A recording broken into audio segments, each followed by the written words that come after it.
Guys, andito tayo ngayon sa pinakamakulit! Joke! Ayun, kasama ni Mamang Bayanihang Kalumpitenyo! Ayun, i-flex sa atin yung pagkain muna nila. Guys, kumakain na sila guys. Baka hindi ako baka maubusan ako. Joke, joke. Ang sarap ng pagkain nila, may alimango, may ulam, ulang.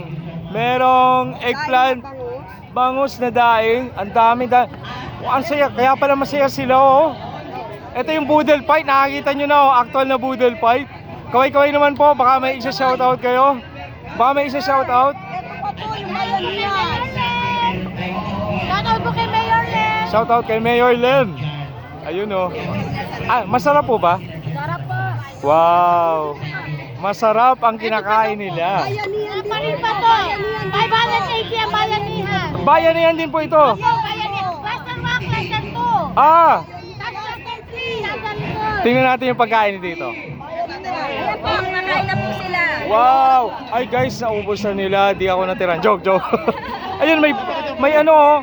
Alamang? Ulang. Uy, ulang. May ulang. Ang kanilang ulam ay ulang. Ayun oh, makita nyo yung malaking yung giant monument ng ulang dito sa Kalumpit. Pwede po bang sumigaw kayo ng woo! Ayun, baka may isa-shoutout po kayo, may babatiin kayo. Eto si ma'am na maganda. Shoutout number 3, Mayor Lem Faustino. Di ba? At kasama ang Straight 10. Di ba sabi ko sa inyo makulit si ma'am? Pero maganda si ma'am. Ayun oh. Ayun o, kaway-kaway po, baka may isa-shoutout kayo, shoutout. Shoutout ko daw, Mayor Lem, Straight 10. Mayor Lem, Straight 10. Mayor Lem, Straight 10. Oh, syempre, Mayor Lem din ako eh. Ayun o. Oops! Dami o. So yung mangga di talaga mawawala, saka mga ano, mga pangimagas nila, watermelon, meron din o. Kaway-kaway. Ayan po.